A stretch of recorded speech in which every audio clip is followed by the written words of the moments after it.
Morning, everyone. Good evening for a lot of people. Good afternoon for a lot of people which are joining from various countries. We are on 62nd session of International Speaker Forum in association with SIMAO. We have been bringing a lot of various topics which are relevant during this pandemic time. Today, we have another topic from, again, USA, the impact of COVID-19 on mental health of healthcare workers during this COVID. And to present this topic, we have Dr. Abhinav Hosnagar, who has completed his psychiatric training from All India Institute of Medical Sciences, New Delhi, and Western Psychiatric Institute and Clinic from University of Pittsburgh. He's currently an assistant professor of Department of Psychiatric, University of Michigan, USA. He manages patients with severe depression, PTSD, and substance use disorder. Dr. Avinash, welcome to the show. This is our 62nd session. We will introduce you with a lot of representative of various countries after the presentation when they are talking about their question answers and giving their update on their particular country. Over to you, Dr. Avinash, for the presentation. You can share the screen. Is everybody able to see the screen? Thank you. Yes. Yeah, great. First of all, thank you, Mr. Agarwal, and thank you, all of you, for having me present at your distinguished meeting. I'm honored to be able to present this. These are unprecedented times, and all of us are facing very unique challenges. I think over the course of this pandemic, you've heard of a lot of medical challenges, medical issues that people have faced with, system issues that you've all had to deal with. I'm going to focus specifically on the mental health aspect of healthcare workers here. There's a broader mental health challenge of dealing with a pandemic over such a long period of time that also needs to be discussed, but I'm going to be specifically talking about mental health of healthcare workers, which I think is really important, being you all being leaders among your own medical associations in your respective countries. So I do think that you have a unique role in trying to promote mental health of healthcare workers in your own respective countries. So I don't have any specific conflicts. Let me just, is this full screen version visible to everybody? Yes, better. Thank you. Okay, great. So the objectives of today's talk, from my point for the next half an hour, is kind of review prevalence of mental health issues among healthcare workers during the COVID-19 pandemic, review factors affecting healthcare worker mental health in general, and review strategies for leaders to adapt to help reduce the burden of mental health issues in healthcare workers. So prevalence. In a sample of about 256 healthcare workers from a university hospital in central Italy, this is from the early days of the pandemic, when the rates of COVID were going up pretty high in Italy. They found that females showed a greater a degree of secondary traumatization. Females were more sensitive to the news, to the idea of something bad happening, and were traumatized from the idea of getting COVID or the impacts of COVID. A study coming out of China found that the psychological distress was seen in nearly 72% of the healthcare workers. Depression was prevalent in nearly 50% of them. Anxiety was prevalent in about 44% of them, and insomnia in about 34%. Liu et al. From a study in China also found that healthcare workers who feared infection in their close family relatives reported higher level of stress, anxiety, and depression. Uh, Magnavita et al., who specifically looked at what is known as a burnout syndrome, which is characterized by emotional exhaustion, depersonal, depersonalization, a sense Dr. of. Abhinav, can you just take the microphone a bit closer? You're not able to hear me? Yeah. Thank you so much. So, Is this better? yes, better. Okay, great. The burnout syndrome, which is characterized by emotional exhaustion, a sense of depersonalization, a sense of low personal achievement, which was measured during the previous epidemics slash pandemics of SARS, MERS, and SARS-CoV-2, found that a third of healthcare workers experienced the syndrome of burnout, which is basically has been shown to result in lower productivity, people not being able to function as well, and people not reporting to work because of a sense of burnout. Uh, Partha Sarthi et al. From a study in India found that in a study of survey of 3,083 healthcare workers, found that anxiety and depression was highest among those with frontline COVID responsibilities. It was significantly higher among those with clinical responsibilities compared to those with supportive responsibilities. So anxiety disorder prevalence was about 23% in those with clinical versus 15% in those with non-clinical, depression being about 20% versus 14.2 in those who have non-clinical, which is much higher than in the normal periods of time when there's no pandemic going on. The rates of depression and anxiety is high among healthcare workers, especially among those who have intensive work, but this is much, much higher. And studies have shown this to be about nearly twice that of the normal rates in among this group. Singh et al. From a study in 2021, again showed that depression, anxiety, and somatic symptoms, which is basically reporting multiple aches and pains, GI symptoms, other neurological symptoms, were present in about 50, depression being about 54%, anxiety about 44.3%, and somatic symptoms were about 54.6% in healthcare workers, and especially those, it was much higher in those working in COVID-19 areas. Nurses and female healthcare workers, again, this is a trend that you'll see commonly, that female healthcare workers tend to have more significant, moderate to severe somatic symptoms. And this is of particular concern because female healthcare workers provide a lot of essential frontline healthcare services. Nurses are seeing the most number of patients, and to understand and to kind of respect that is going to be important, because if you don't take care of their mental health needs, a lot of our patients' mental health care needs will not be taken care of. These healthcare workers use both maladaptive and adaptive coping strategies.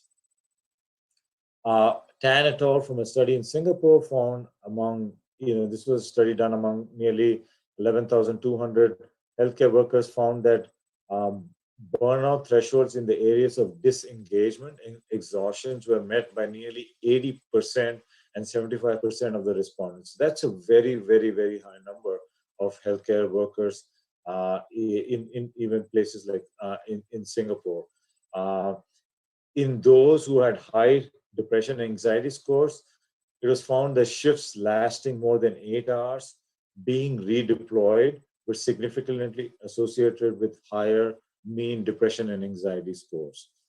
In a study from Nepal, which found that 41%, nearly 40% of healthcare workers had symptoms of anxiety, 38% had symptoms of depression, and about 40%, 35% had symptoms of insomnia. So what you'll see is this is, and I've kind of focused on studies coming out from Asia to show that this is a common issue for healthcare workers in Asia. This is a common problem This is seen in nearly 40%, 40 to 50%, depending on the study rates, that you will see depression, you will see a lot of anxiety, and you will see a lot of insomnia. So your healthcare workers are experiencing this, and this is something that you leaders need to be mindful of so that it can be adequately addressed.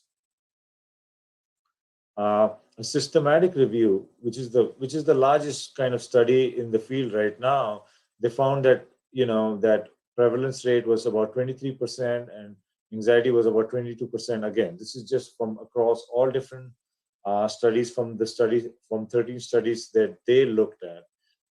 Majority of these studies were coming out from China because they were earlier to report, but there are newer studies coming out from a lot of other Asian countries, including Vietnam, Thailand, Malaysia. And so we will have more data in the future, but I suspect the trend is going to be not very different from what we're seeing right now.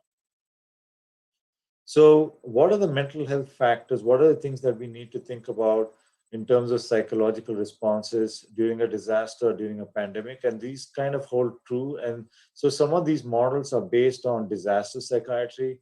And so in an early phase of during the period when the cases are going up, there is a fear for basic needs. This is true for everybody, and it's especially true for healthcare workers.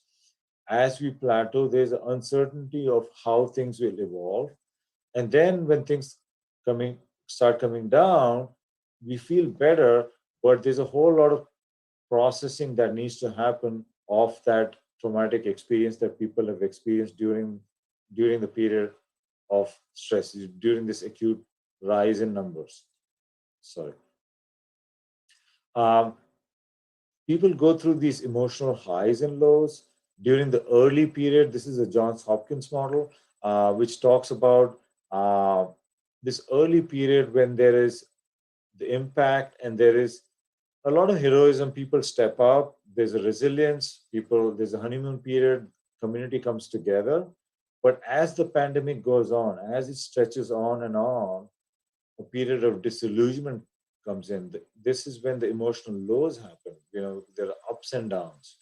And then people get to this period of restoration, which is very gradual and slow, where they have to work through their grief, they have to adjust to this new lifestyle, new situation, and rebuild and get back towards that normalcy. So there is this period of, initial period of strengthening of psychological and behavioral immunity, which is followed by helping with the rebound process and supporting recovering and moving on. During this process, another way of also looking at is that when during this disillusionment period is when people experience a lot of negative symptoms. So there are a lot of trigger events that happen, and there are a lot of anniversary reactions that happen, and that itself can bring about a lot of trauma, bring in a psychological trauma, and begin symptoms of anxiety and depression, which may not have manifested during this heroic and the honeymoon period. So one needs to be mindful of that, especially during this period. So during big disasters, you'll see these big areas. One is of distress reactions in the form of sleep difficulties, anxiety, somatic symptoms, irritability, anger, distraction, and isolation. Also, during this period, you will see some health risk behaviors. People will start engaging in behaviors that are risky, which is people will start using more substances. So there's a greater alcohol consumption to cope with the stress, to cope with anxiety. They'll start smoking more. There's a greater family distress that you might see. You might see interpersonal conflicts and violence. And there's a big disruption in the work-life balance, especially in the context of restricted activities and travel. There is a smaller number of these patients, of these people who will experience some kind of psychiatric disorders in terms of depression, anxiety, complex grief, and PTSD. But it's also important to remember that there's a big resilience piece that happens too. People find their own inner strength, and community comes together, and we get the best out of people during trying times. And this is what helps people cope. And so, this is an important factor too that we need to be thinking about as we deal with a pandemic like this. So COVID-19 has brought about unprecedented challenges. So there's a high demand for medical services, not just acutely, but over a long period of time, which puts uh, a significant amount of stress on the healthcare resources and the setting and the staff itself. So we've been in the midst of pandemics since at least the official declaration since the February, March of last year. So it's been over 13 months that this has been going on. People, healthcare workers have been forced to step up into roles outside of their own expertise. This includes not just the clinicians, but non clinicians as well. But people who have no experience or expertise in managing certain disorders have been forced to do that. I can talk about, I know of cases of across in different countries where uh, psychiatrists, dermatologists, people who do not have necessarily the medical kind of experience have been managing patients with COVID. Patients, general medical, family medicine kind of practitioners being forced to manage patients with COVID because there are no resources available. So people being forced to step up into these roles outside of their expertise is an important consideration. There are uncertain and evolving protocols for managing COVID-19. At one point, a specific protocol, a specific treatment strategy is said to be the gold standard. A few weeks later, a different strategy becomes the gold standard, and it's constantly evolving. The evidence seems to be coming from so many different resources, so many different places, and news media that we kind of lose track of what is the best way to manage patients. We healthcare workers have a very high fear of contracting COVID-19 because of the degree of exposure. And more importantly, many of them carry the fear of spreading it to family members, co-workers, and their patients. And in many countries, the healthcare workers have had to live a life of isolation away from their own family members. So this normally their family members would be sources of their strength, sources of support. For many of those healthcare workers, that has been taken away. So that's an important consideration that we need to be thinking about. As healthcare workers get infected, get sick themselves, or experience high degree of burnout because of the volume and the degree of work they're involved in, this can result in absenteeism and staff shortages because workers are staying home.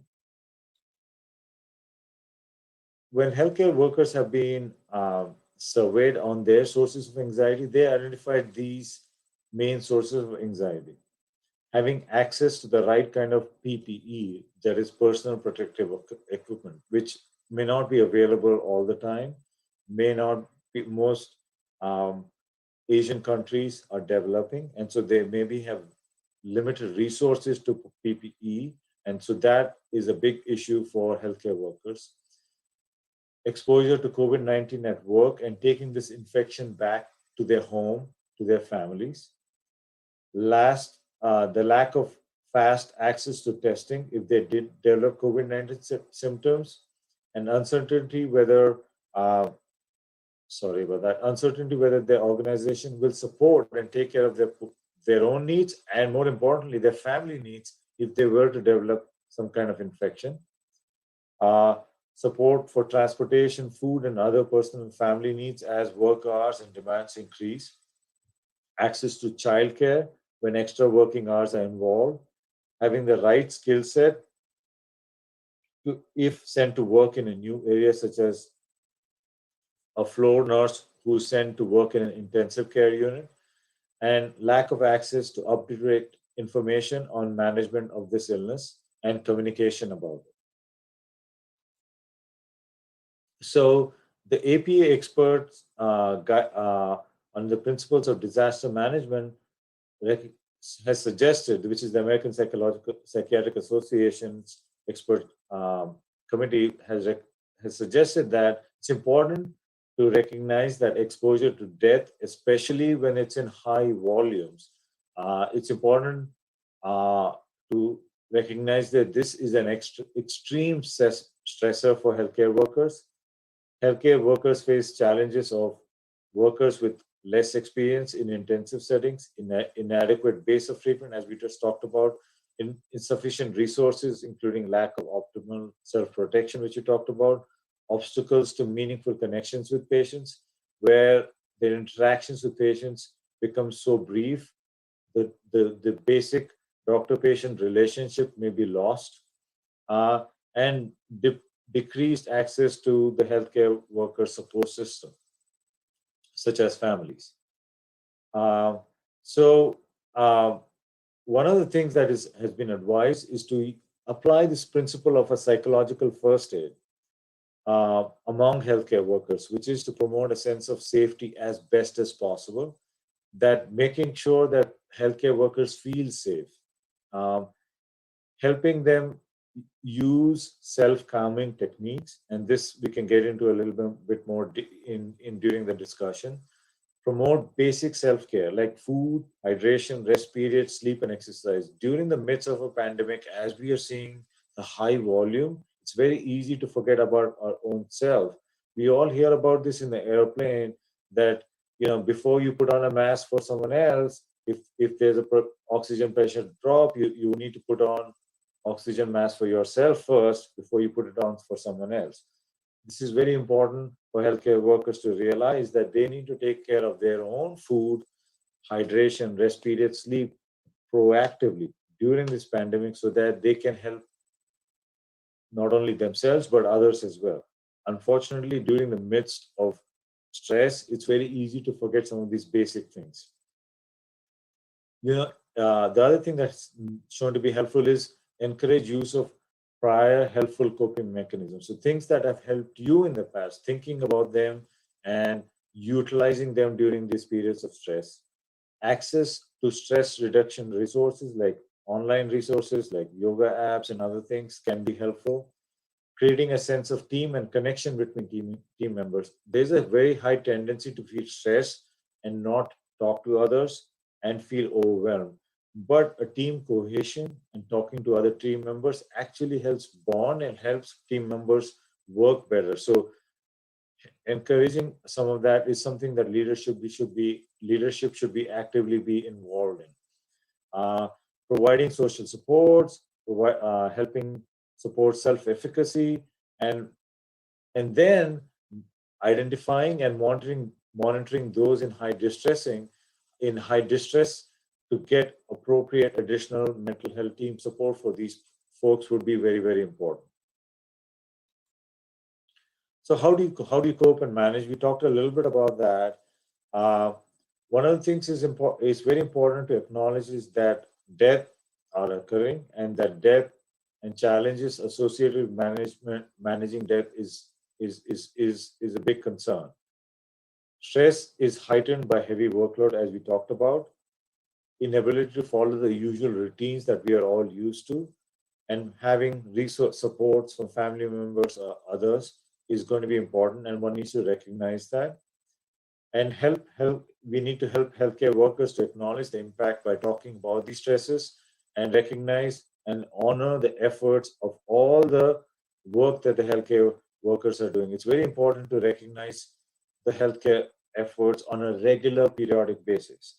I personally feel this could be in small teams on a daily basis, in larger groups on a weekly basis, and at an institutional level, at least in a once in 2 weeks or a monthly level, so that people feel a sense of achievement, a sense of a belonging, and a sense of a higher purpose that can be achieved by some of this recognition. One needs to also be mindful of individual differences in responses to death. Some healthcare workers will talk about it, others will not. They will shut down, and they will kind of internalize it and experience their own depression and anxiety without talking about it. So understand the differences between these individual responses and suggest coping mechanisms to manage these individual responses. So what can the leadership do?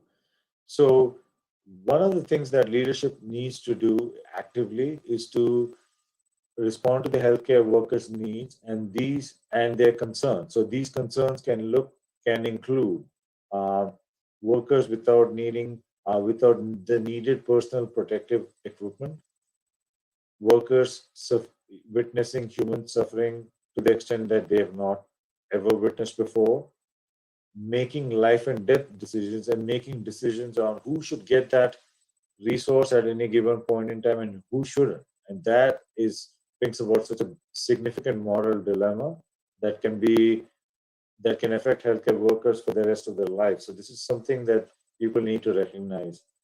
A fear of infecting family members, separation from family, and fear of getting sick, and the healthcare workers' mental exhaustion. How can you help them?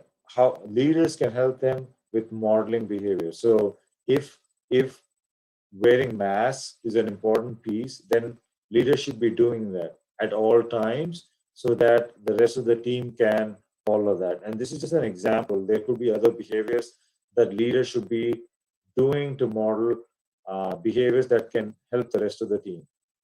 We need to listen to healthcare workers. We need to protect them. We need to prepare them. And some of this preparation can happen when the numbers are down. So some of you were talking about how the numbers in your own country are down. This is the time to prepare. This is the time not to be inactive, but to be proactive. This is the time to make sure that if that situation were to ever arise in your own country, your staff is prepared, and that will help reduce the mental health burden. And when the numbers actually go up, be quick to support them and be quick to care for them. Things that help healthcare workers is to talk directly with your staff and listen to them. Be a servant leader, being part of your staff, being proactive with them. Walking the floors as a leader on a weekly basis to show support for your staff is helpful. Model the right way to taking off personal protective equipment if sometimes there is some degree of disagreement on whether they should wear a PPE or not wear a PPE. You can be a good role model to that. Setting up a buddy system, setting up a system where every healthcare workers has 2 or 3 buddies who can take care of the healthcare workers. So if someone sees someone else in distress, they step up and support their own buddy. So setting up that system in each hospital or a health system is very important. The next thing is to post and share tools and resources that are available for different aspects, whether it's the medical care or it's the mental health care. Kind of having an easy resource that everybody can access to and in a timely manner is going to be critical. Giving support to healthcare workers and their families is very, very important. And this is something that leadership within the health industry need to talk to leadership outside of the industry to kind of advocate for that, to make sure the healthcare workers get that kind of resource. And the most important thing is to communicate clearly as often as possible and let teams know what is going on. Keeping them informed is critical. Without that, people will feel left out and people will feel anxious because they will feel unaware. So the more you talk to your team, the more you make them aware, the more you keep them informed, the better prepared they will be to manage your patients with COVID-19 and other situations. So these are my references. I'm going to pause now. I think we are okay in terms of time, and we can start the discussion if that works for everybody. Sure. Thank you, Dr. Avinash, for a beautiful presentation. listen to them, protect them, prepare them, support them, care for them is a very important message you have given for this. I would like to now invite Dr. Chong as a chair for this session. And before that, I would like to acknowledge the presence of obviously Dr. Chong from Singapore Medical Association, Dr. Ravi Kumar from Malaysia Medical Association, also the immediate past president of SIMAO, Dr. Professor Nazmi from Pakistan Medical Association, Dr. Elvin from Hong Kong Medical Association, Dr. Pillay from World Medical Council, Dr. Angelica from South Africa Medical Association, Dr. Jamal Chaudhry from Bangladesh Medical Association, Dr. Akhtar Hussain again from South Africa Medical Association, Dr. Sajid from Pakistan Medical Association, Dr. Hussain from Pakistan, Russell from Dr. Russell from UNESCO, Dr. Monica Vasudev from USA, Dr. Nidhi from USA, Dr. Sanchita from IGCP Group, Dr. Meenakshi from Heart Care Foundation of India, Dr. Shashank Joshi, endocrinologist, India, also a very important task force in Mumbai, COVID task force. He was preparing. Regrets received from Deborah from Brazil and Mary from Japan. Over to Dr. Alvin. Hello? Yeah, Hi. over to Dr. Chong. Hi, everyone. Can you hear me? Yes, Loud yes. and clear. Thank you, Dr. Avinash. Great presentation, very close to our hearts because, even I myself felt so much stress over the last year dealing with, COVID. And we had a similar experience in Singapore with SARS in 2003. So it was a bit of like a PTSD, you know what I mean?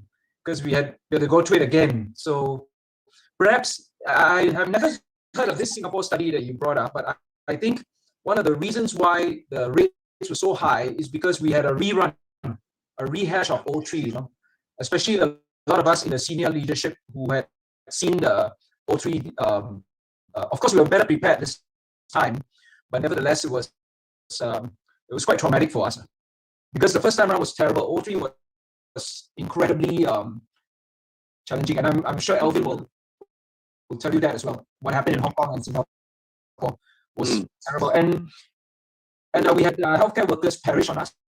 A few doctors perish, a number of nurses perish. It was really, really dark times. And I remember we were scrambling for N95 masks. We've never heard of N95 masks at the time. So what you said to us is actually very real to us out here in Singapore and in Hong Kong, probably. Brings back terrible memories. So, today's topic is very important, I feel, and it is rightly a good topic. So, without much further ado, let me open up the questions to the floor. Whether everybody has any questions for Dr. Avinash, great presentation. Thank you. Dr. Chow, I'd like to ask a question. Dr. Avinash, thank you for that excellent presentation. I'm Russell D'Souza from Melbourne, and I'm from psychiatry myself. Work with University of Western Vegetarian from your Kalamazoo. Works with it. One of the things that we've been talking about, all what you brought in was absolutely what we've seen. But one of the important things that have come out, particularly from organizational psychological medicine, is a new phenomena of distress and moral distress and moral injury. Okay, now if you look at a couple of studies, there's an Italian study, again, bringing this area, then there was a Chinese study, July 20, I can give you that, and then there's an Indian study by Gupta in August 20, all showing the highest of this the pathology that we're talking about, anxiety, depression, usual insomnia, which is what we usually see. But all these three have shown significantly moral distress, and moral distress then leading to moral injury. Okay, now this is an important new area because moral injury for psychiatry has only been known in the past from the return from the military, from army, or from war return. But this is the first time that we're going to see moral injury in healthcare staff. And one can take that. Another important area that's come up from Berlin, from living at all in Berlin, is it's the papers when stress makes you bitter. Embitterment disorder, post-traumatic embitterment disorder in healthcare workers. This is again published in the Psychosomatics in 2020 by Linden from Berlin. So bitterness arises from situational life events that are perceived to be unjust threat to person's specific. The reason I'm saying this is, particularly from Dr. Chong and others who faced this issue in Singapore, certainly when we at the moment looking at moral distress, and moral distress, moral injury, toxic stress is the other part. Toxic stress then related to all the inflammatory processes and so forth. So one of the new things that has come up that we've identified has been not been, but we're doing one at Manipal at Manipal Academy of Health today, and they were looking at moral distress, moral injury in the Indian scenario where the health workers. So that's something new, I think, for all of us here to know that there is a thing called moral injury and moral distress. A lot of it is there in I saw with studies with American nursing. They talk a lot about the moral distress, moral hazard, and its implications on ultimately work life and ultimately function, or we could outcome. We're looking at productivity. That's what I just wanted to bring out here. Very important that we've only seen this now in other disasters.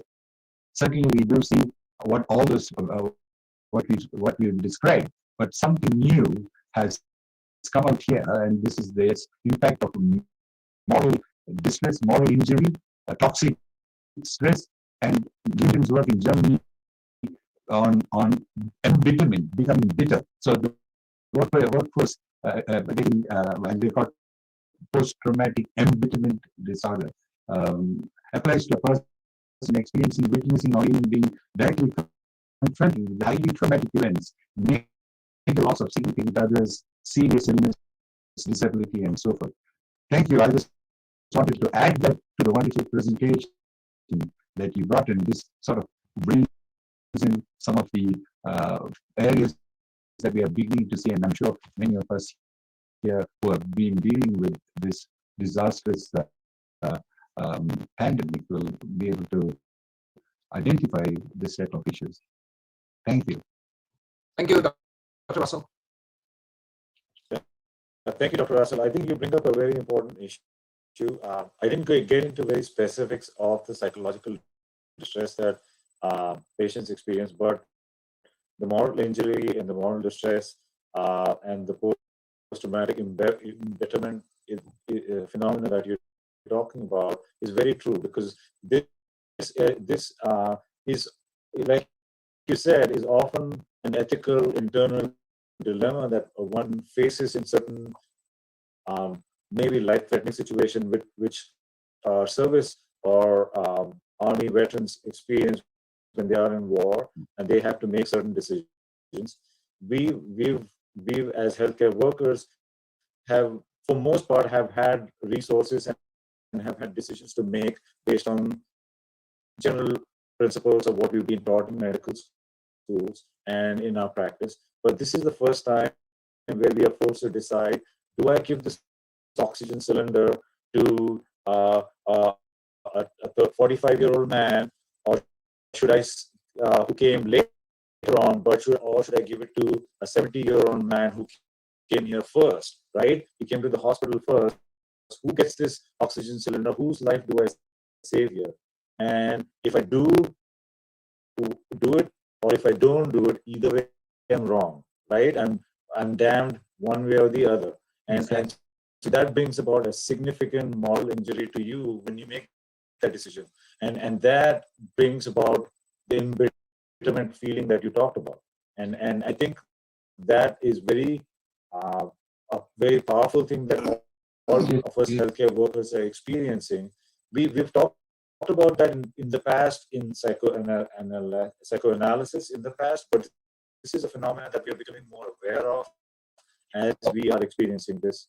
And kind of, it's a very important phenomenon that we need to understand, that this moral distress we will carry over, not just during this period, but beyond this period as well. And I think that's the important part, that the toxic stress is now related to inflammation and the issues about oxidative stress, which goes on to affect, virtually all the just what you said was beautiful. Just all of you here, just to have an idea, and I think we can all relate to this. Imagine being a healthcare provider required to triage, as Dr. Abhinav just said, COVID-19 patients. You're inside a crowded emergency room, deciding which of the two patients will get your emergency rooms, only remaining ventilator. Although you understand the situation requires you to give the ventilator to the person with the highest odds of survival. That is, as you just described. Yet, we were not trained to make this kind of decisions, as you rightly said. So what happens? You have always had resources to treat patients, but in this scenario, both patients died, despite you having put one person on the ventilator. Okay, now you wonder whether you made the wrong decision. Could the other patient have survived with that ventilator? You are wrecked with guilt, replaying that scenario over and over again, analyzing how different choices might have created different outcomes. Your distress becomes overwhelming, so you bury yourself in work. You put the pain but the pain follows you back home. So now you take it back to your home. You avoid conversations with your family and peers. You distract yourself at the expense of routines that were once meaningful. And you tell yourself that you followed all the protocols, did the best you could, yet still you violated your moral values. Now, this is precisely the context in which moral injury may develop. Now, this is why this is unique, because we are faced in this pandemic. We put all our colleagues, all of us have been put into this type of situation. And that, and as you said, little is known about moral injury in non-military populations. But this pandemic has made it clear that moral injury has relevance and extends beyond the battlefield. And in fact, all of us here on another battlefield. That's it. Thank you. I hope we've been able to, Dr. Abhinav and whatever, expose what moral injury and how that works. And this is something new only in the last 2 years that we've started to identify this outside the battlefield and in the healthcare workforce around the world. The studies are showing China, India, Italy, UK, and we got some work from UK too on this area. Thank you very much. Mr. Chairman. Yes, Alvin, you have something to say? Yeah, can I join the discussion? It's a very meaningful discussion with Russell and Dr. Avinash. In fact, I really agree with what you have said. And so that's why I'd like to ask Dr. Avinash as well.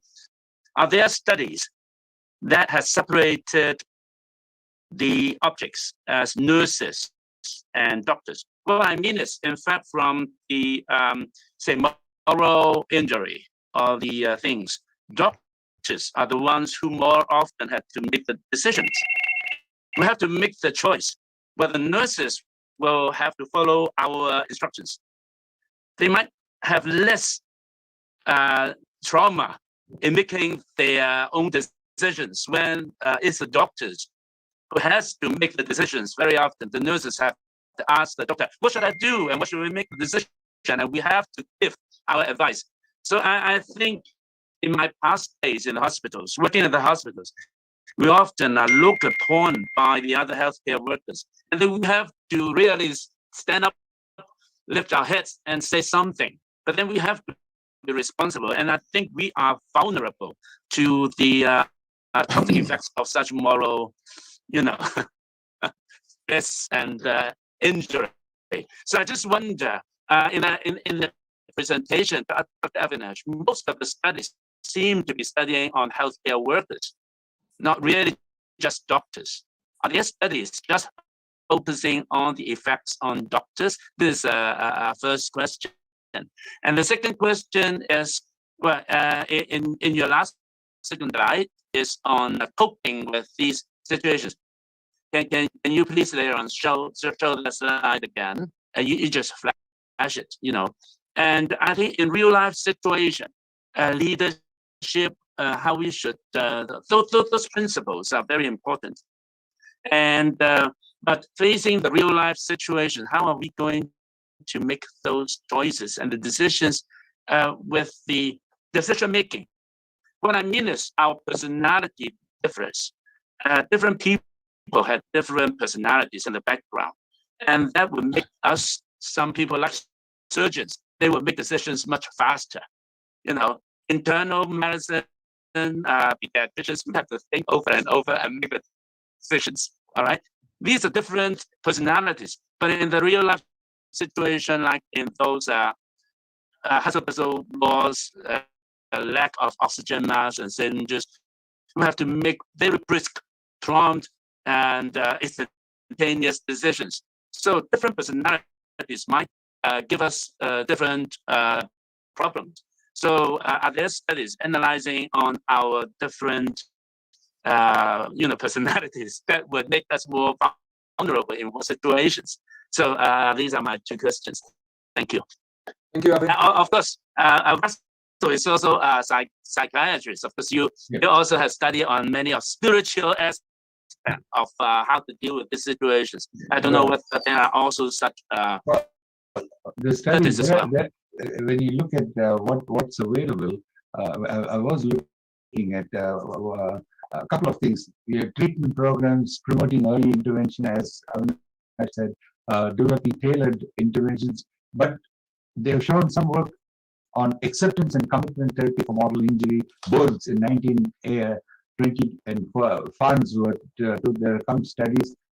Spiritually augmented cognitive behavior therapy, again, shown some benefits. Adaptive disclosure, Gray et al., again, some benefits. So these are some of the ones, but it's very new. So we haven't got to that extent. But answering your question, I don't know about Dr. Avinash might know, but I saw this one study by Gupta from India that actually looking at the symptoms where I talked of the three, Italy, China, and India. But in that study, well, of course, health distress, perceived distress, burnout, these were there. Post-traumatic stress, anxiety, depression, insomnia.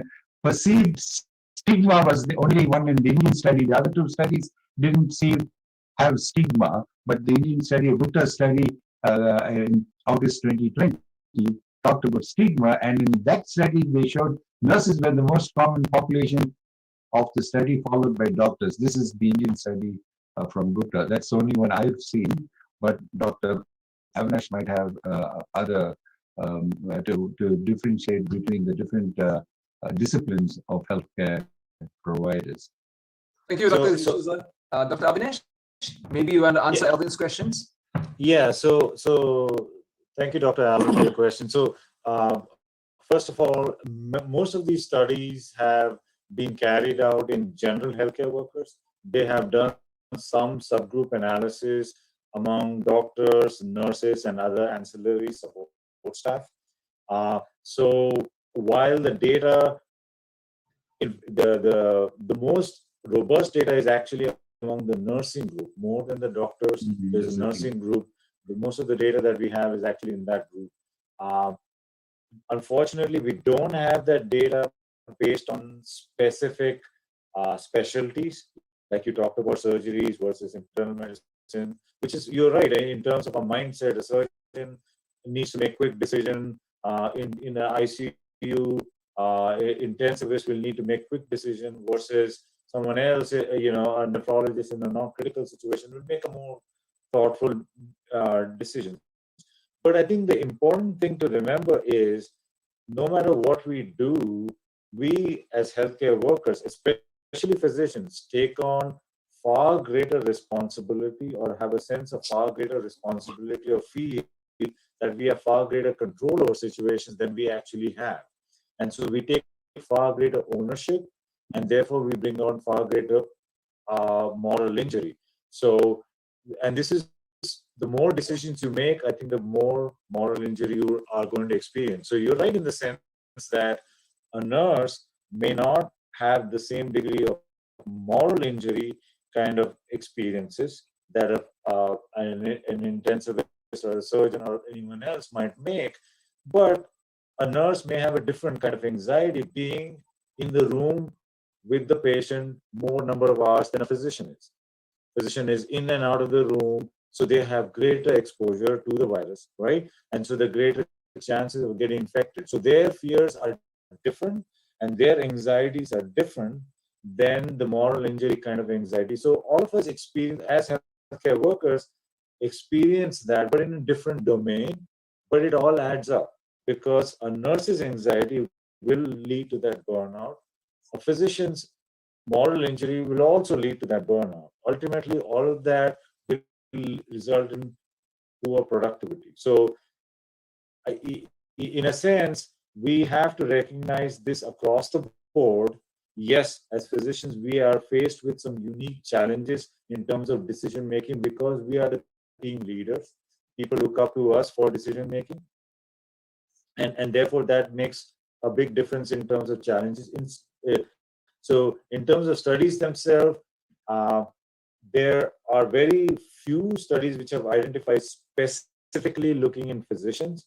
They generally talk about classify as health workers in general. There may be some subgroup analysis, but I'm not aware of every subgroup analysis that has occurred.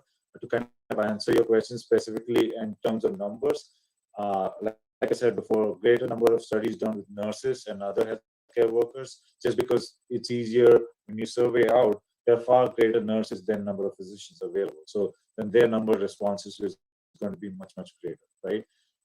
But there are unique challenges and unique things that happen to each subgroup, but each subgroup suffers in their own way, and we have to recognize their own suffering. Thank you, Dr. Abhinav. That was very, very insightful. Interestingly, we all must realize that medicine is an imprecise science with variable outcomes, and so we think we're in control, but actually we're not. And that is something we have to live with. And I think in battlefield, probably there is a difference between the officer and, for example, the non-commissioned officer class. So likewise, perhaps there's a difference in physicians and the doctors and the nurses' roles in a healthcare system. So perhaps different roles have resulted in different sort of stresses and reactions and so on. But certainly something interesting to study. I mean, the differences between physicians and, let's say, nurses, because I can imagine on the battlefield is also quite different. And I want to just add one important part here in terms of our own beliefs of what the extent of control and power we have as physicians. We like to believe that we can impact and make a lot of changes, which is true. But we also need to recognize our limitations, because a significant aspect of what we do depends on the resources around us. So it depends on the number of people who are vaccinated around us, the PPE that is available, the intensive care units that are available, the oxygen supply that is available. While we think that we have control, we don't have control over a lot of these. These are system issues that we are facing, but we face the moral dilemma because we are ultimately at the end making those decisions. But these are far beyond our own control. These are decided by countries, nations, based on their own economic status, where they are at in terms of development, their own access to resources, and what is their own priority, right? So that makes a huge difference. But we all like to take control. We want to be in charge. We want to take control. At the same time, we also take responsibility for things that are not necessarily our responsibility. And so that's very important for us physicians to recognize as well. Yeah. I May I say, Mr. Chong? What you're saying is absolutely true. But one of the unique things in this situation was that economically developed countries like USA or Italy or UK had to face this, even though they had resources, they had a shortage because of the pandemic. And that's why many of them who are never used, maybe someone in a rural place in India or somewhere might be able to have less because they're every day having to deal with less resources. But we talk about, it happened even in Australia, where when you suddenly have to, no beds, you don't have ventilators, you don't have oxygen, where you're used to having everything, that is one of the uniqueness of and that's probably the reason we saw this across so many countries, particularly in the developed world where this happened. Thank you, Dr. D'Souza. Sean, can I say something? Ashraf, yes. Carry on. Yeah, thank you very much. Thank you very much. Thank you very much, Avinash, for a wonderful presentation. I'm Dr. Ashraf Nizami from Pakistan. I would like to know and share my experience. Hence, I have been honored to be working in a country where the Chernobyl in 1985, if you people remember, that was the disaster, the first main disaster after the Second World War. And I have been also volunteered in Pakistan in 2005 when there was the earthquake and 80,000 people, they have the loss of their lives.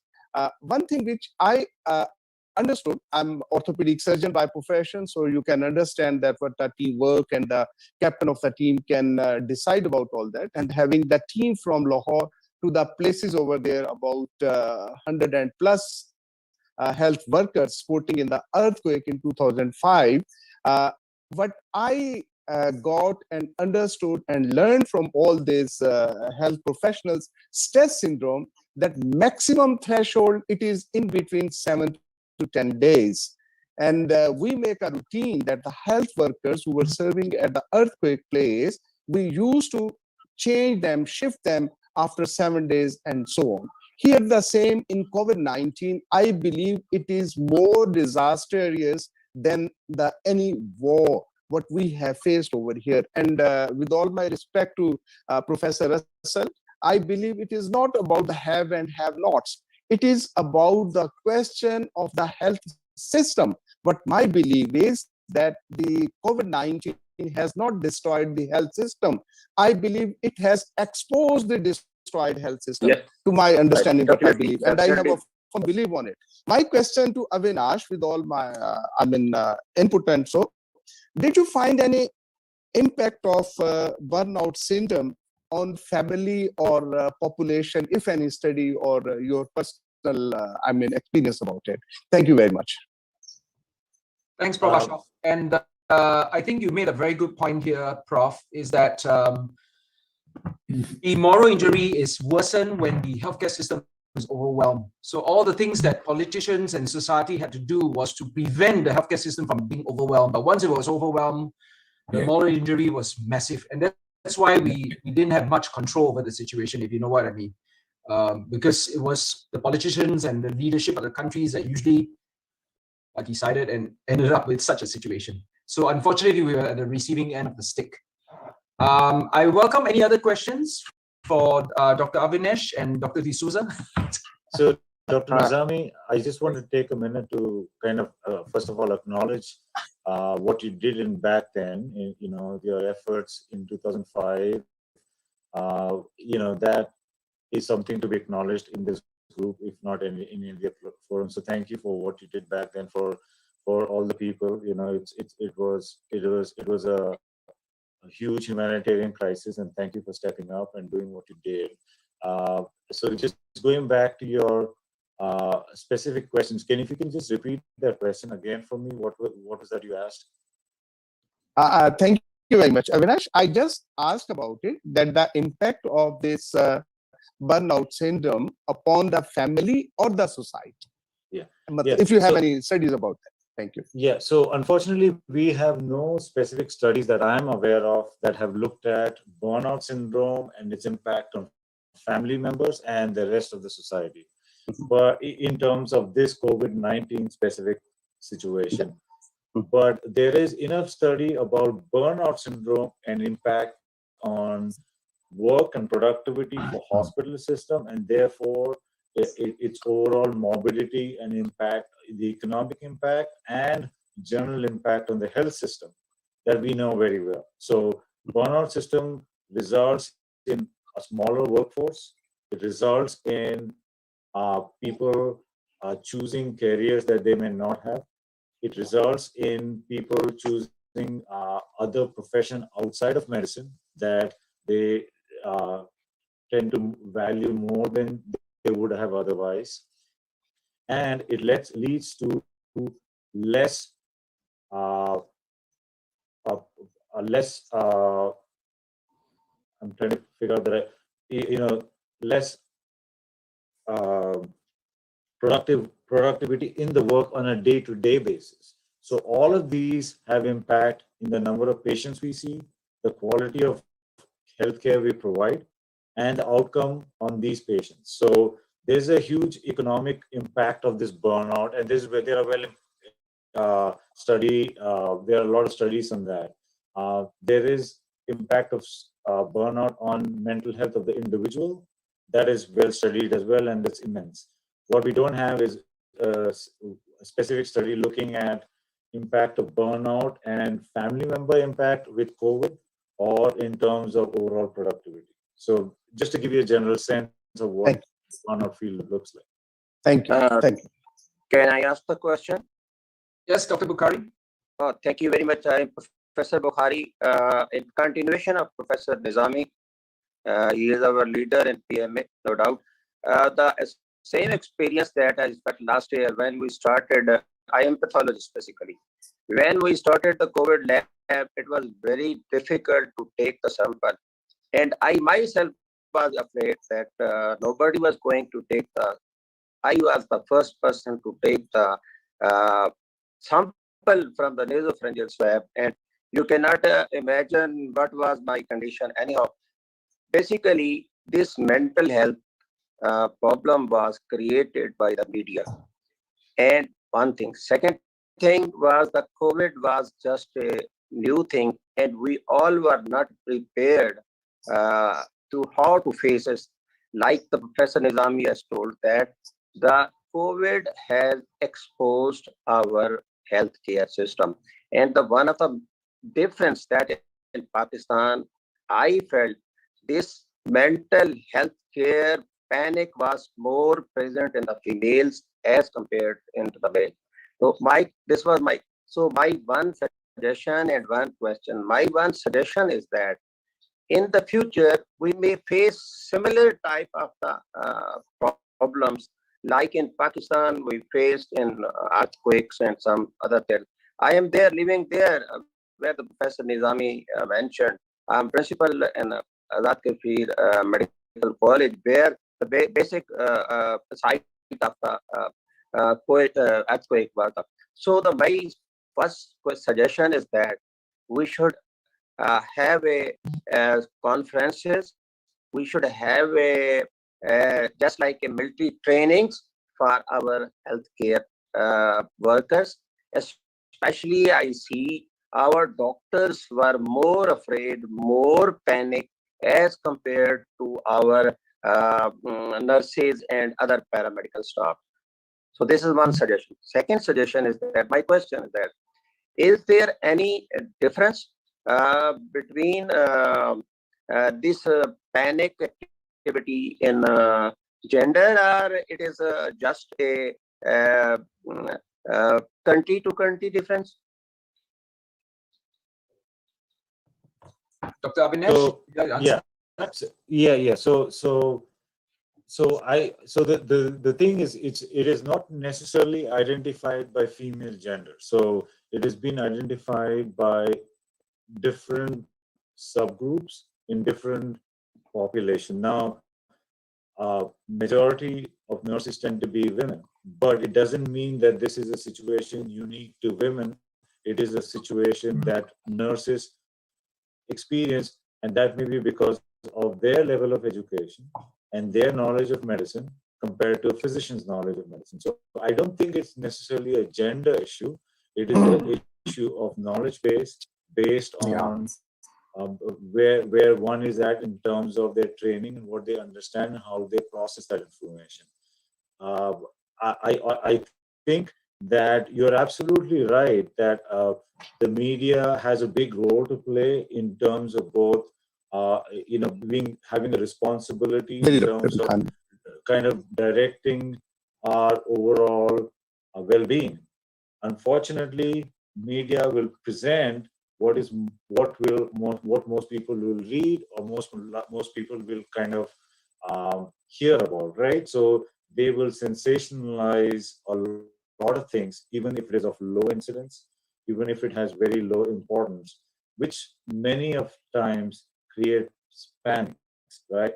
Panic situation. So that doesn't really help people. So one of the things that I actually tell people is to shut down their time that they spend on news media. To kind of restrict it to as few hours as possible during these times, because that is not coming from experts. If you want expertise, if you want specific medical information, I tell them talk to your doctors. Don't listen to the media, because the media is giving you very sensationalized news to a factor. They might highlight a few important things, but they are not telling you what is.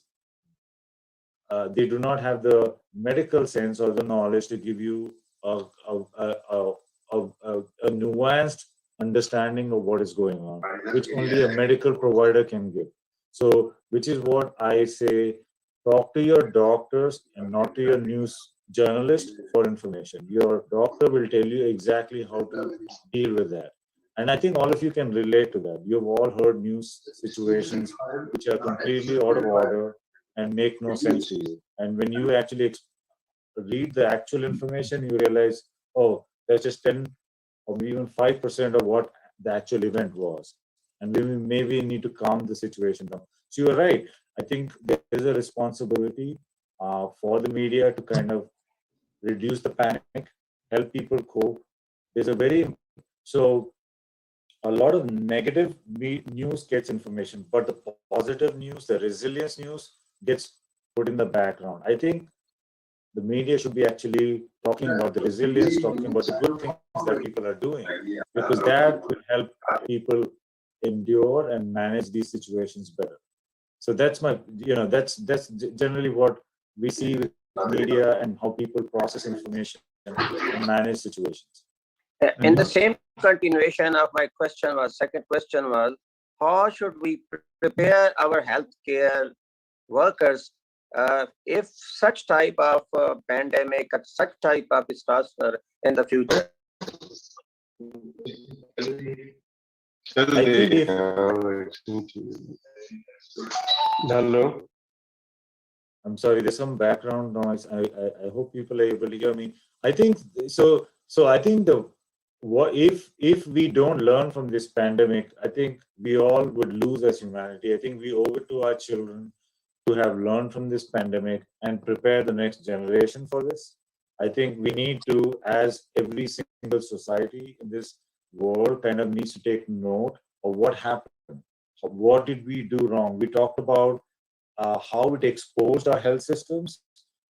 Now it is a responsibility to get our health system where it needs to be for future situations like this. Exactly.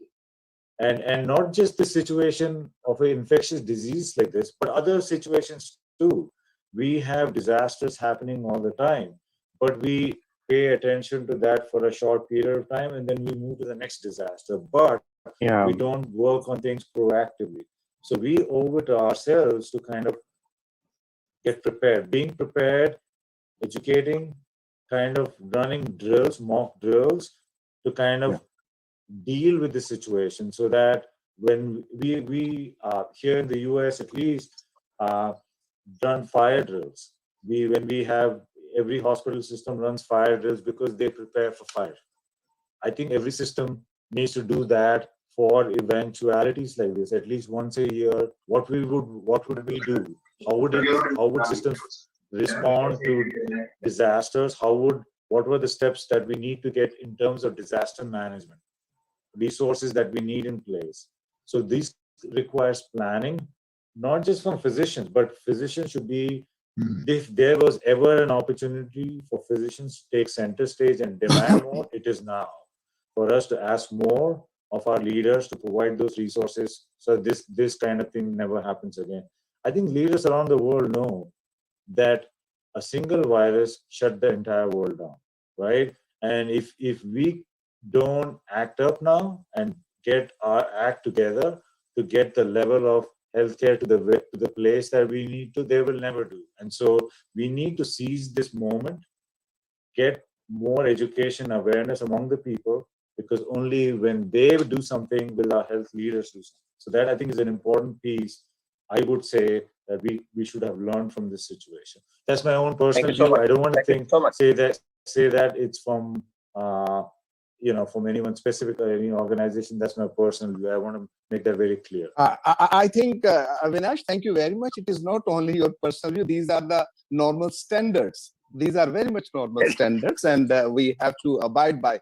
And certainly we go on learning whatsoever that comes over. And from the wars and from the peacetime, we learn. And it is never ever to prepare for the bad days, but preparation needs to help the community. That is the best thing, I believe. And thank you very much, Avinash, for wonderful your sharings.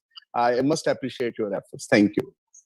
Dr. Bukhari, just because you spoke about media, Professor Rizwan Taj from your PIMS in Islamabad has published something on your media.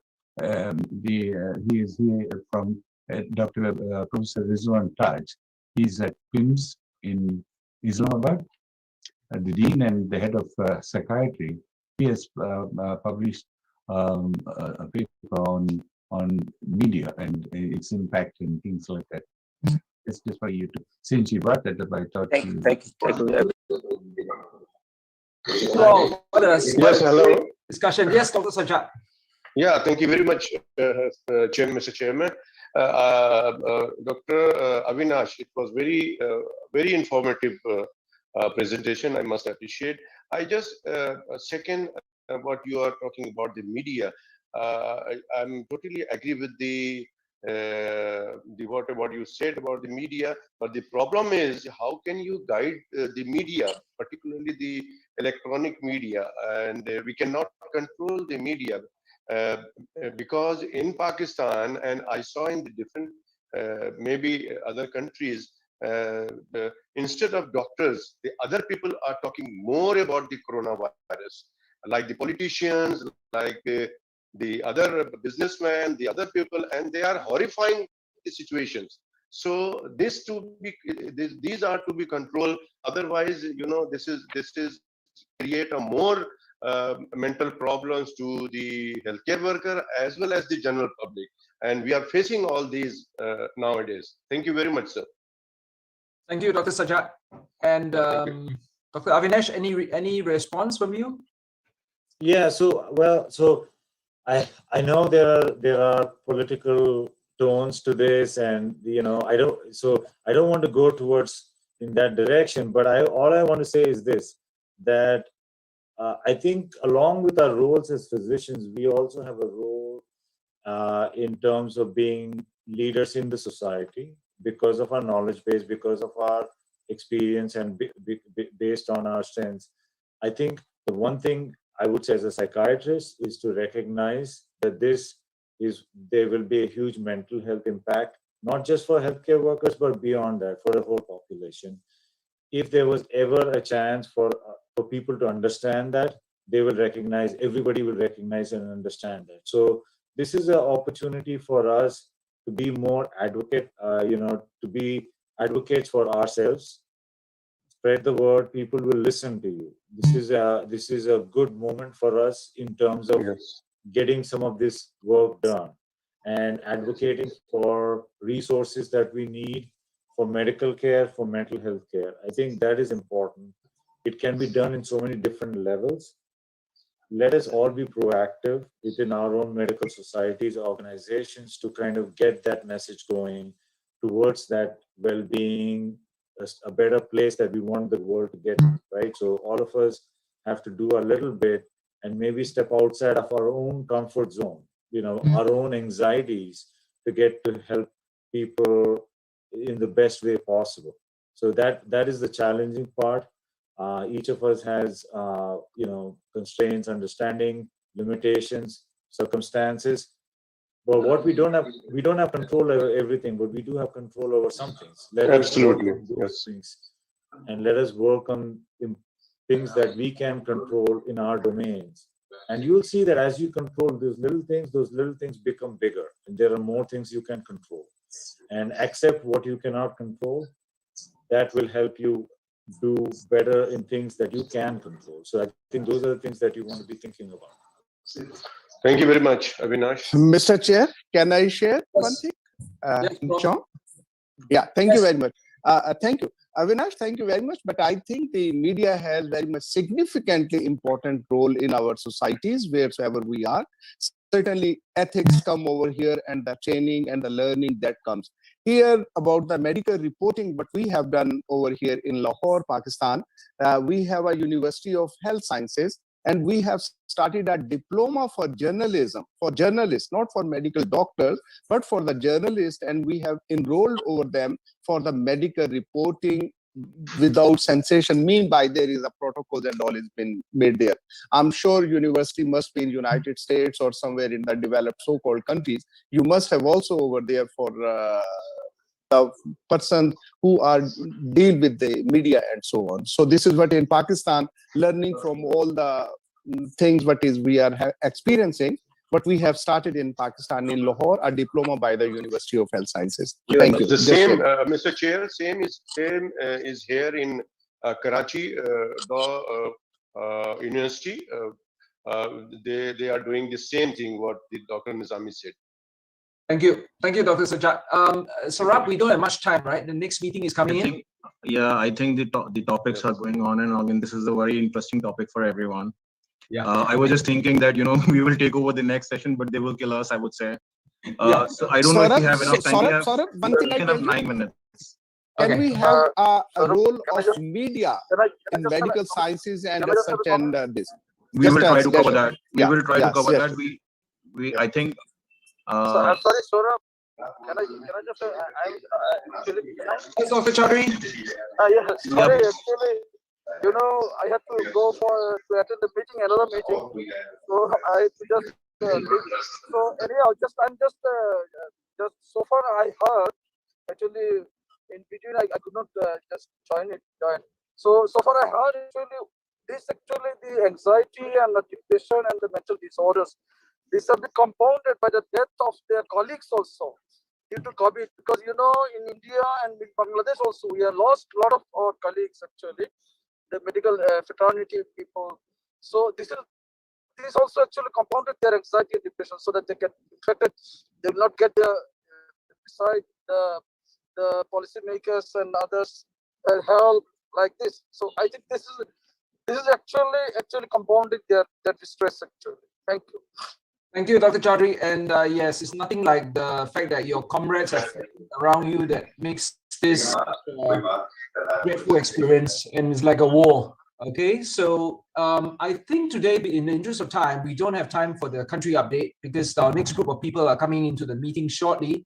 But this has been such a fantastic, spirited discussion. It's obviously a topic that's very close to our hearts, and we never quite explored this topic before. I think this is the first time in 60 weeks. So, I think there's a lot of trauma, obviously, and distress that we've seen all around us and experience ourselves. And in particular, I would say that in Singapore, we had this terribly in 2003 with SARS. So this is like a flashback for us, in Singapore. But we made sure that we were prepared for this one. So likewise for everybody else, it's like a first-time experience. So we can imagine the trauma you're going through because we went through it ourselves. So Alvin can vouch for that because Hong Kong and Singapore went through a really tough time.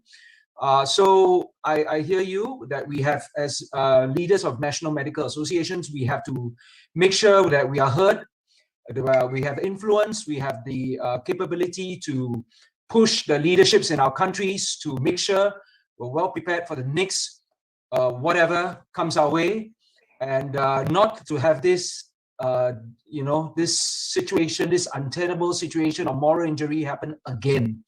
All right, I think this is our responsibility as leaders of national medical associations. So without much further ado, thank you very much, Dr. Abhinav, for this wonderful presentation, and all the feelings and spirited discussion that came out of it. So please let us have your slides because we really want to have a good look at them and learn from them and perhaps spread our own message in our own countries. And thank you for bringing to my attention there was a Singapore study. I didn't even know about that. Thank you all, and we'll see you next Saturday as always. Thank you so much. Great session, and we all look forward to next Saturday to meeting everyone. Thank you very much. Okay, Thank you so very much. much. Thank you. Thanks. Thank It was my pleasure. you. So just to make an announcement before, I think the next session Thank you very probably much. we will try to bring on reinfection on a microbiologist. We haven't got the confirmation date, but I will announce in the group soon. And it's love to see the presentations and the topic of discussions are very meaningful, everyone. And see you next week. Well, I can talk on vaccine.